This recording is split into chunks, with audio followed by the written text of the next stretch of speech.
வணக்கம். இப்போ இந்த வீடியோ பிரசன்டேஷனில் நம்ம MCX க்ரூட் ஆயில் மார்க்கெட்டில் இன்றைக்கி எப்படி ட்ரேட் பண்ணலாம் அப்படின்றத பற்றி பார்க்குறதுக்கு முன்னாடி கடந்த 2 நாட்களாக மார்க்கெட்டில் என்ன நடந்தது, நம்ம என்ன எதிர்பார்த்தோன்றதை பற்றி பார்க்கலாம். நீங்கள் பார்த்துட்ருக்கிறது க்ரூட் ஆயிலோட 7 நிமிஷம் கேண்டில் ஸ்டிக் சார்ட். 5ஆம் தேதி மார்க்கெட்டோட ப்ரைஸ் ஓப்பனிங் இந்த கேண்டில் ஸ்டிக் தான். நம்ம என்ன எதிர்பார்த்தோம் அப்படின்னா 3260, 3320 போன்ற இடங்களில் ரெசிஸ்டன்ஸ் ஆச்சு மார்க்கெட் டவுன் ட்ரெண்டுக்கு சாதகமாக இருக்கும்னு எதிர்பார்த்தோம். ப்ரைஸ் ஓப்பன் ஆனதுக்கப்புறம் மார்க்கெட் 3260 தொட்டுட்டு மார்க்கெட் மறுபடியும் அதோடைய தொடர் சரிவை சந்தித்து அடுத்தடுத்த இலக்கான அடுத்தடுத்த சப்போர்ட் ஜோனை தொட்டிருக்கு. இது ஒரு மிகப்பெரிய சரிவாக தான் அமைஞ்சிருந்து 100 பாயிண்ட்டுக்கு மேலே ஒரே நாளில் மார்க்கெட் சரிவை சந்தித்து 3140 க்ளோஸ் ஆகிடுச்சு. நேற்று மார்க்கெட் ஈவினிங் செஷன் தான் இருந்தது. ஆனால் ஓப்பனிங் பார்த்திங்கன்னா மார்க்கெட் ரொம்ப கம்மியாக தான் ஓப்பன் ஆகிருந்தது. 3120 பக்கமாக ஓப்பன் ஆகிருந்தது.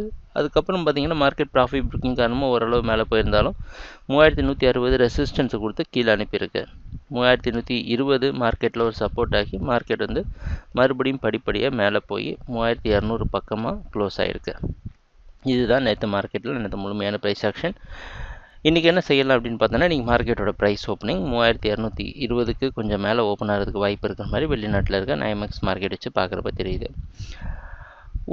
ஒரு நாளைக்கு கொஞ்சம் மேலே க்ளோஸ் பண்ணிட்டு கொஞ்சம் மேலே ஓப்பன் ஆகிறனால நம்ம ட்ரெண்டை விட்டு கொடுக்க முடியாது. அதனால் 3260 வரைக்கும் மார்க்கெட் தொடர்ந்து டவுன் ட்ரெண்டுக்கு சாதகமாக இருக்கும்னு எதிர்பார்க்கலாம். 3280 ஸ்டாப் லாஸ் வச்சு நீங்கள் டவுன் ட்ரெண்டுக்கு சாதகமாக ட்ரேட் பண்ணலாம். ட்ரேடிங் நடக்கிறப்ப பார்ப்போம் என்னென்ன மாற்றங்கள் வருதுன்னு எங்கள் வீடியோ ப்ரெசன்டேஷனை தொடர்ந்து பார்த்துட்டு வந்ததுக்கு மிக்க நன்றி, மகிழ்ச்சி, வணக்கம்.